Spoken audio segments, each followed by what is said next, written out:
বায়ানি সাগীরা, আপনি দোয়া করেন, দেখবেন আপনার দোয়ার কারণে আপনার সন্তান আপনার জন্য দোয়া করছে।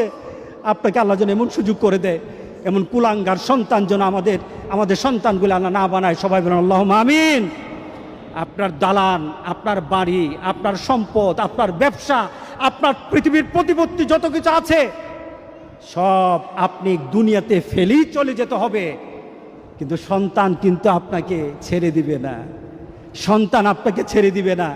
ভালো সন্তান রেখে যাবেন, কবরে শুয়ে শুয়ে আপনার সন্তানের দোয়া পাবেন। খারাপ সন্তান রেখে যাবেন, কবরে বিপদ বিপদ বিপদ চলতেই থাকবে। আল্লাহ আমাদের সবাইকে হেফাজত করুক। আমিন বলি, আমিন বলি।